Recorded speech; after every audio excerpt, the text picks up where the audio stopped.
Alhamdulillah, wa salatu wa salamu ala sayyidina rasulillah wa ala alihi wa sahbihi wa man walahu wa taba'a huda.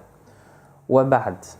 Les compagnons ont été décrits dans la vidéo précédente et cette fois-ci c'est le prophète alayhi salatu wa salam lui-même dont le Habib Omar fait une description.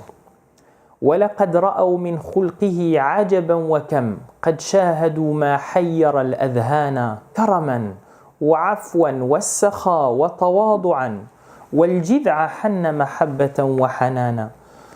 Combien auront-ils vu dans ces traits de caractère des choses extraordinaires? Ils ont effectivement vu des choses qui dépassaient l'entendement. Noblesse, pardon, générosité, humilité. Le tronc s'est fendu d'amour et de tendresse pour lui. Donc, le prophète alayhi salatu wassalam était quelqu'un de plein de vertus. Et les compagnons du prophète alayhi salatu wassalam, à plusieurs reprises, étaient étonnés par cette compassion du prophète alayhi salatu wassalam, par l'humilité du prophète alayhi salatu wassalam, qui en réalité augmentait de jour en jour, de mois en mois, d'année en année. Et c'est là la caractéristique de celui qui est véritablement proche du Seigneur exalté soit-il.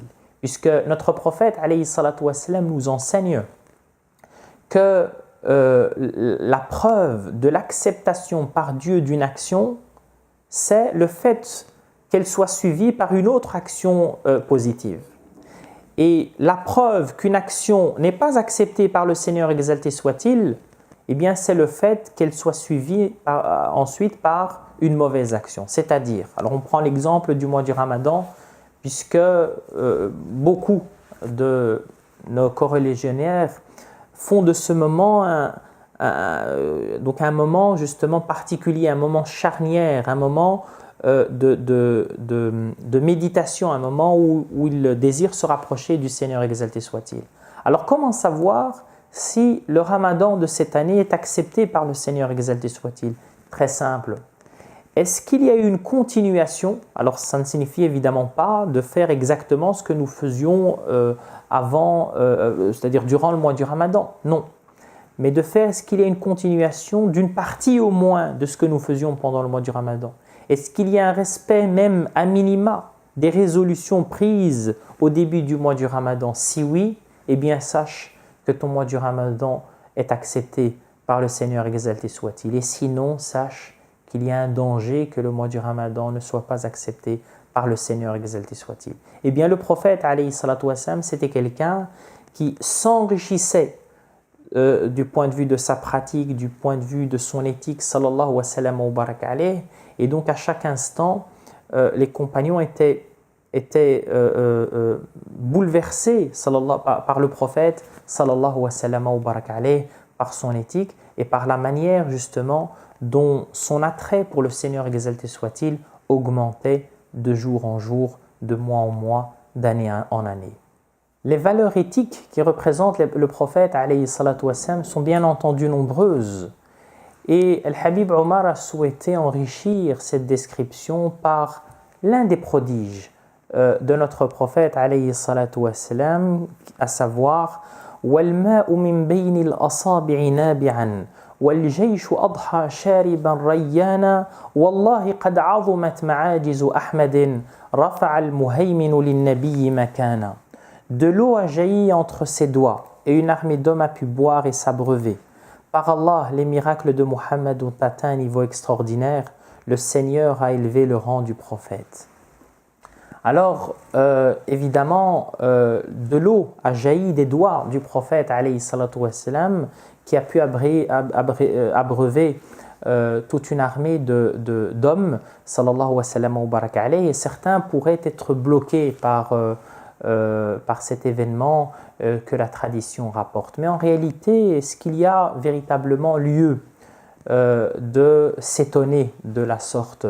Puisque qui pourrait croire que du lait puisse jaillir des mamelles d'une vache? Qui pourrait croire que du lait puisse jaillir de la poitrine d'une femme? Ces événements sont miraculeux de tout point de vue.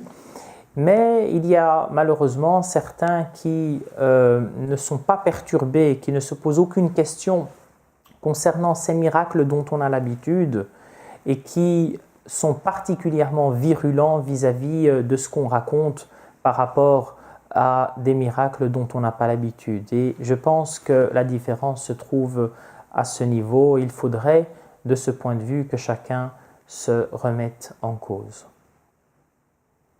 ولقد غزا 27 مع الصحب رجالا قد مشوا ركبانا أكرم به وبصحبه وبتابع يا رب ألحقنا بهم إحسانا. Il a participé à 27 batailles avec des compagnons. Certains marchaient à pied, d'autres étaient sur des montures. Quel grand homme, quel beau compagnon, quel noble successeur. Seigneur, accorde-nous de suivre leur exemple par ta bonté.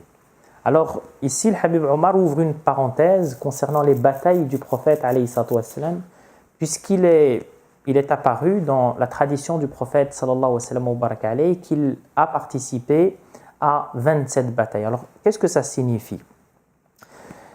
Il y a eu le prophète, alayhi salatu wassalam, qui restait à Médine, alayhi salatu wassalam, se faisant agresser par les dignitaires de la Mecque et par la population mécoise.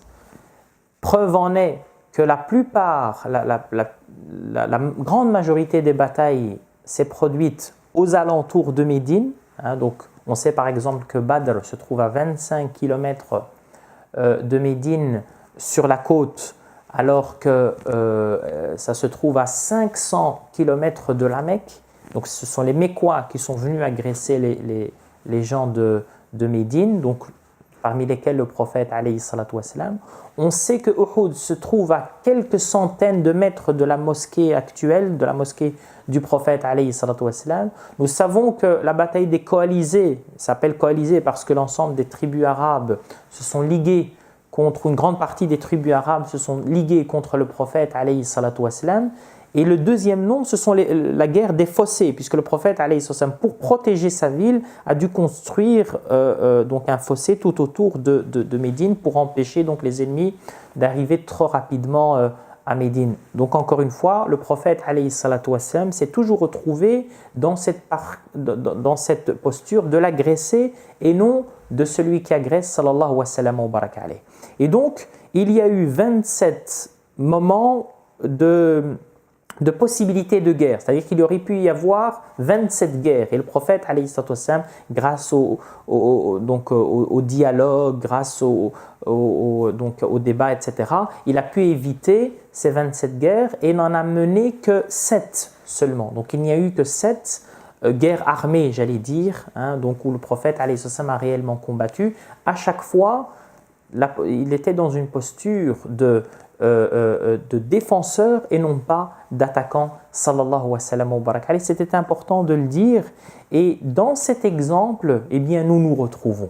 Dans cet exemple du prophète, alayhi salatu wa sallam, qui défendait sa terre, qui défendait les siens, qui défendait les femmes et les enfants, qui défendait la ville, qui défendait avec patriotisme, sallallahu wa sallam wa baraka alayhi, l'endroit dans lequel ils vivent, eh bien chaque musulman, et d'ailleurs chaque non-musulman également, doit pouvoir se retrouver dans cet exemple du prophète, alayhi salatu wa sallam, qui était prêt à donner sa vie pour protéger les siens. اللهم اغفر لنا ذنوبنا وكفر عنا سيئاتنا وتوفنا مع الأبرار. ولقد رأوا من خلقه عجبا وكم قد شاهدوا ما حير الأذهان صلى الله عليه كرما وعفوا والسخاء وتواضعا والجذع حن محبة وحنانا صلى الله عليه والماء من بين الأصابع نابعا والجيش أضحى شاربا ريانا